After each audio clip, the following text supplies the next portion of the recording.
Di sini gue pengen bahas tentang BlackRock, yaitu perusahaan dengan aset under management 10 triliun US dollar, yaitu aset manajer paling besar di planet bumi. Dan mungkin perusahaan yang kalian nggak tahu se-powerful ini. Gue akan mulai video ini dengan quotes dari Henry Kissinger. Siapa yang bisa mengontrol suplai makanan, itu mengontrol orang. Siapa yang bisa mengontrol energi, mengontrol negara. Dan siapa yang bisa mengontrol uang, itu mengontrol dunia. Gue sedikit gambaran kalian, seberapa besar BlackRock ini. 10 triliun US dollar, aset under management dia, itu adalah 1/10 dari total perputaran ekonomi yang ada di dunia, yaitu 1/10 dari GDP dunia.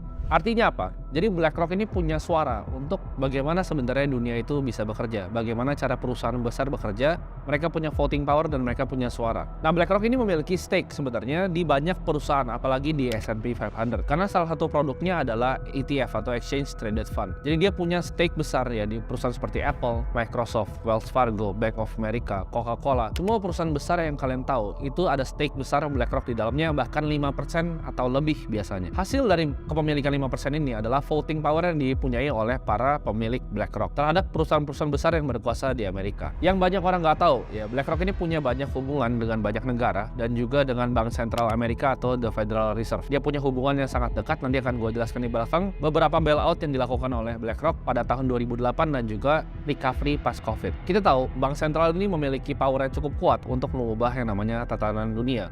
Dan BlackRock ini punya andil di dalam perubah itu. Di sini kan gue mau jelasin tentang perusahaan aset management. Untuk kalian bisa ngerti BlackRock ini, gue rasa kita harus balik waktu untuk belajar tentang foundernya dan CEO-nya, yaitu Larry Fink. Larry Fink ini dijuluki orang paling berkuasa di dunia keuangan oleh para petinggi Wall Street. Tapi mulainya sebenarnya nggak selalu begitu. When you started having those types of successes, the firm gave you more capital. We were taking bigger and bigger risks without the attended risk technology to navigate that risk.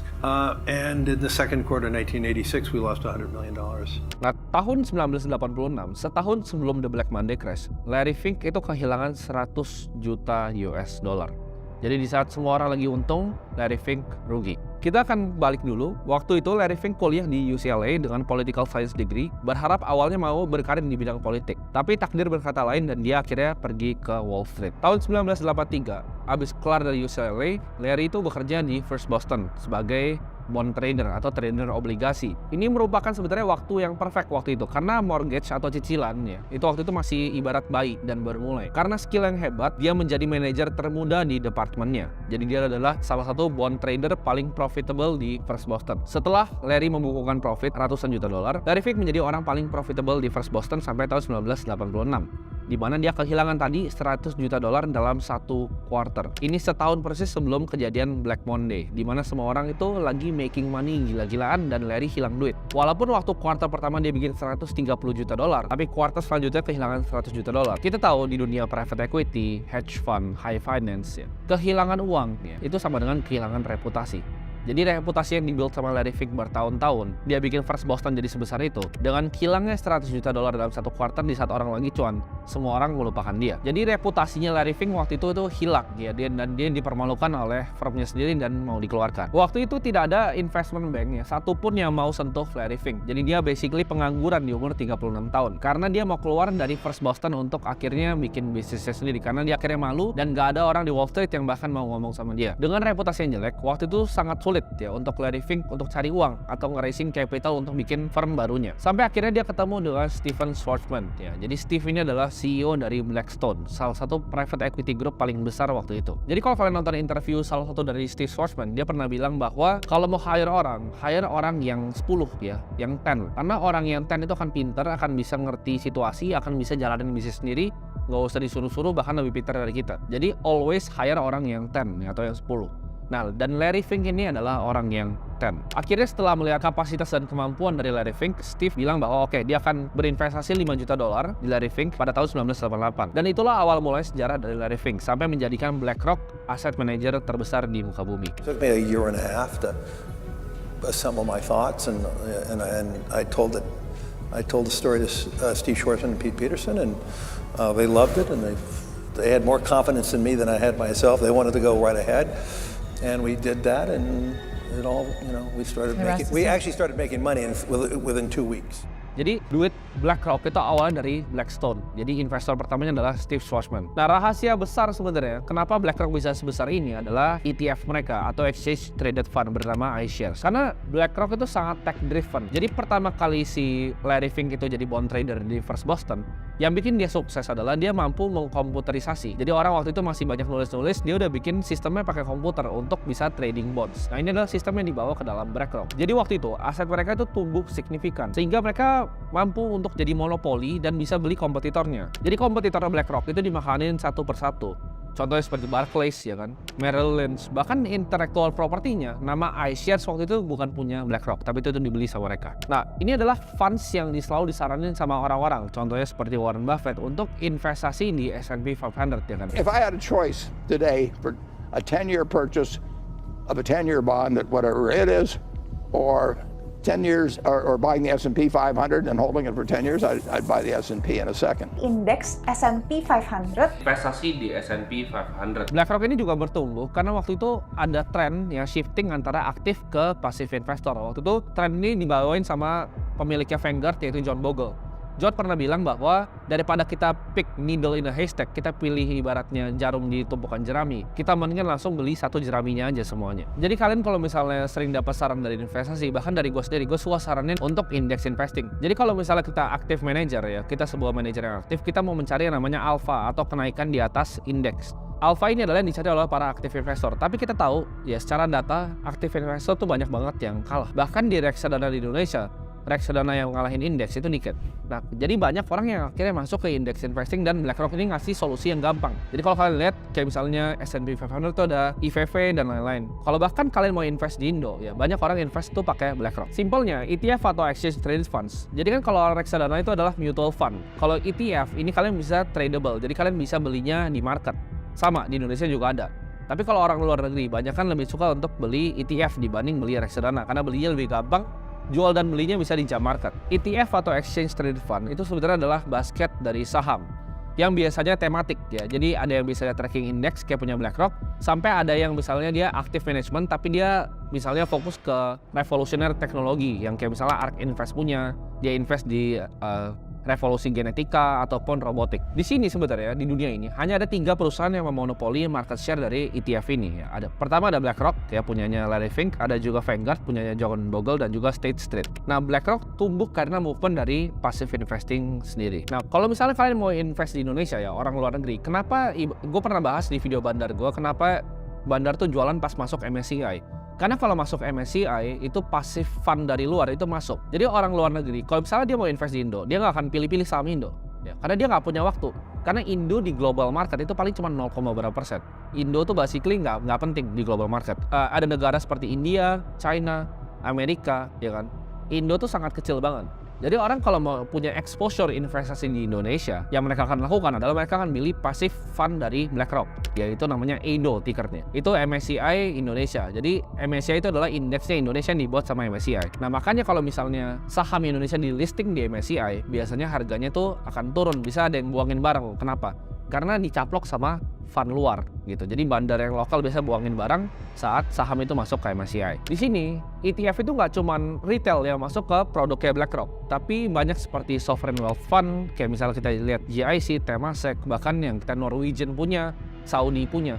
Banyak SWF ini, sovereign wealth fund yang masuk ke dalam BlackRock dan juga banyak dana pensiunan juga yang masuk sini. Nah, di sini gue pengen kasih kalian sedikit gambaran ya. Kenapa orang banyak bilang BlackRock itu adalah perusahaan paling jahat yang ada di dunia dan perusahaan yang paling berkuasa. Ingat waktu si Jerome Powell tuh 2020 dia keluarin money printernya ya. Dia lakuin yang namanya quantitative easing dan print uang banyak banget. Nah, kalian coba tebak siapa yang dipilih oleh the Federal Reserve untuk support pandemic program mereka untuk ngebelin bondsnya di market. Ya nggak perlu pinter-pinter amat, kalian pasti tahu jawabannya seperti video ini yang gue bikin. Jawabannya yang bikin itu adalah BlackRock ya. Jadi mereka kerjasama sama Feds untuk lakuin yang COVID support aids untuk ngebayar bonds di market. Unit financial advisor-nya BlackRock itu di appointed ya sebagai investment manager untuk mengakses kredit supaya para perusahaan bisa maintain operasinya melalui dibilangnya itu period of dislocation ya kan karena dampak dari COVID. Ini yang pas COVID aja bayangin. Untuk bantuin orang aja itu the Fed atau pemerintah Amerika itu makai BlackRock untuk kerjain. Yang lebih gilanya lagi, kita coba trace back ke tahun 2008. Coba kalian bisa tebak ya, shadow bank dibalik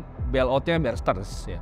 Bahkan insurance giant seperti AIG. Balik lagi kemana? Semuanya balik lagi ke BlackRock. Di sini mereka ibarat perusahaan yang pakai banyak topi, ya kan? Coba bayangin mereka bisa nyeting aset yang dia mau beli dan dia jual, ya pasti cuan terus. Nah, waktu pemerintahan itu coba nyelamatin AIG, kalian coba cari, ya kalian coba Google namanya Maiden Lane, ya 2 dan 3, yang isinya tuh hutang dan mortgage sampah sisa-sisa asetnya AIG. Itu gedenya, size-nya itu adalah 100 juta US dollar. Siapa yang beresin? BlackRock. Jadi dia ibaratnya itu dia yang beresin barangnya, dia yang jualin barangnya, ya. Dia yang bikin hancur, dia yang beresin juga. Jadi dia cuan di dua sisi. Nah, BlackRock itu bikin 5,5 billion dollar, ya, deal CDO tahun 2007. Yang akhirnya kita tahu ini semua hancur berantakan. Akhirnya apa? Terjadi namanya krisis global karena waktu itu subprime mortgage dipump, ya, itu dari zamannya Alan Greenspan di tahun 2001. CDO deal ini ada 2 billion dollar yang namanya Pinnacle Point. Kalian tinggal Google aja Pinnacle Point. Ini tepat sebelum krisis 2008. Kalian bayangin nggak? Dia bikin sesuatu yang rusak tahun 2008, tapi nanti pas 2008 crash, yang beresin siapa? Balik lagi ke BlackRock. Nah, bayangin dia bikin semuanya itu jadi hancur, ya. Kayak misalnya nih piring, ya kan. Piring dia yang cuci sendiri piringnya, dia yang buat piringnya, dia yang banting, dia yang sapu. Jadi semua piring itu punya dia. Jadi BlackRock ini menurut gua bukan cuma sekedar investment manager, tapi BlackRock ini adalah sebuah entitas, ya, shadow banking di balik pemerintahan, atau bahkan udah jadi pemerintahan gelap sendiri. Karena dia itu masuk di semua lini bisnis, ya. Semua perusahaan yang kalian tahu, ya, semua perusahaan yang kalian pakai, mau dari Chevron, ya, semua itu ada BlackRock di dalamnya. Kalian cari aja semua perusahaan Apple, ya kan. Dia punya berapa persen dari Apple? Microsoft, Google, ya, Netflix, semua FANG company, semua teknologi company, Tesla, semua yang masuk di indeks S&P 500 BlackRock punya voting power di dalamnya. Tapi kenapa mereka bisa melakukan ini dengan sebesar itu? Ya, skalanya kan gede banget waktu itu fundnya. Dan karyawan mereka waktu itu nggak sebanyak sekarang. Mereka punya sistem namanya Aladdin. Ya, ini adalah teknologi semacam mata elektronik yang bisa sortir puluhan portfolio dengan size ratusan billion dollar. Jadi karena mereka punya teknologi namanya Aladdin ini komputer yang super amat canggih, ya. Kalian bisa cari di investor presentation di BlackRock bagaimana cara kerja Aladdin ini. Bahkan kalau misalnya mau bahas Aladdin ini, gue butuh mungkin satu video lagi karena ini mungkin jadi terlalu panjang kalau gue bahas semuanya di sini. Dia adalah orang paling berkuasa setelah pandemi, ya. Dia jadi rajanya post bailout. 2008 ya kan dia jadi raja lagi karena itu hancur semua marketnya. 2020 dia yang buy up bonds-nya, dia yang pump marketnya jadi kaya banget. Tapi orang banyak yang nggak pernah dengar namanya bahkan, Larry Fink. Jadi secara diam-diam, ya, Larry Fink ini udah berhasil untuk bikin kerajaan private equity ini dan kerajaan aset management ini selama 40 tahun di balik layar sebagai shadow bank. Larry Fink selalu bilang bahwa dia peduli sama lingkungan, ya. Dia akan bikin ESG compliance, dia akan bikin fund yang bahkan ESG compliance. Tapi dia adalah salah satu shareholders terbesar di Chevron yang nyumbang 23 juta metric ton CO2 setiap tahunnya. But we believe more than ever before, Joe, that climate change is investment risk.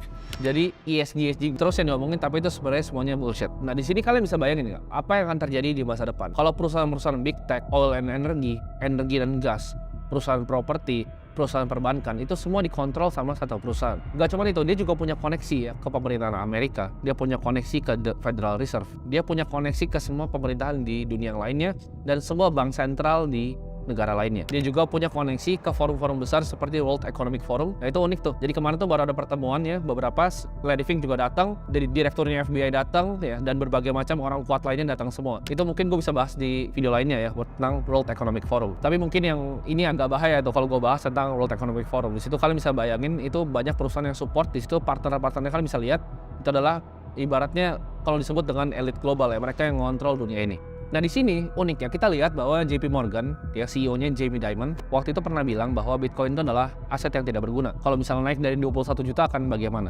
Tapi uniknya BlackRock itu udah masuk ke dalam dunia cryptocurrency juga. Kita tahu BlackRock itu selalu one step ahead of the curve. Dia selalu lebih pintar. Larry Fink ini selalu sebuah revolusioner. Jadi dari dulu dia udah manfaatin teknologi untuk bond trading. Dia manfaatin Aladdin untuk bikin BlackRock sampai 10 triliun US dollar. Dan sekarang dia lagi masuk juga ke dunia cryptocurrency. Walaupun orang-orang traditional finance seperti CEO-nya JP Morgan, Jamie Dimon itu masih ngerasa Bitcoin itu sampah, itu adalah aset yang nggak berguna, akan masuk ke nol. Dia bilangnya itu kayak petrok, ya, kayak binatang tapi batu. Crypto is a complete sideshow, okay? And you guys spend too much time on it, and I've made my views perfectly clear about crypto tokens are like pet rocks. Jadi nggak ada gunanya dan itu bakal lebih mungkin dari 21 juta. Tapi di sini, di BlackRock ya, pada Januari 2023, salah satu $15 billion fundnya BlackRock itu mulai memudahkan investor untuk beli Bitcoin. Jadi dia lagi gedein Bitcoin exposure ke klien-kliennya. Lewat apa? Lewat Coinbase. Jadi dia kerjasama dengan Brian Armstrong untuk bikin format penawaran baru untuk klien-klien besarnya terhadap Bitcoin. Dia juga bikin blockchain fokus ETF ya. Jadi ETF itu kan basket saham. Dia bikin ETF untuk kripto dengan ticker IBLC. Ya, jadi ini baru banget di launching. Kalian bisa Google sendiri IBLC. Gak cuma itu, untuk lebarin sayapnya ke kripto, BlackRock itu juga berpartisipasi di $400 juta founding run untuk Circle ya, sebagai primary asset manager di stablecoin USDC. Jadi kalian tahu kan stablecoin ada USDT, Tether, ada USDC ya, dan juga ada BUSD-nya Binance. USDC ini sebenarnya di-own sama BlackRock. Dan BlackRock ini lagi fokus untuk mengeksplorasi ya penggunaan kira-kira stablecoin itu use case-nya bakal jadi seperti apa di capital market. Jadi dia sangat udah dive deep ke dalam kripto. Nah di sini jadi pertanyaan gua, perusahaan yang mengontrol dunia aja udah masuk ke kripto. Lalu masa kalian masih skeptis?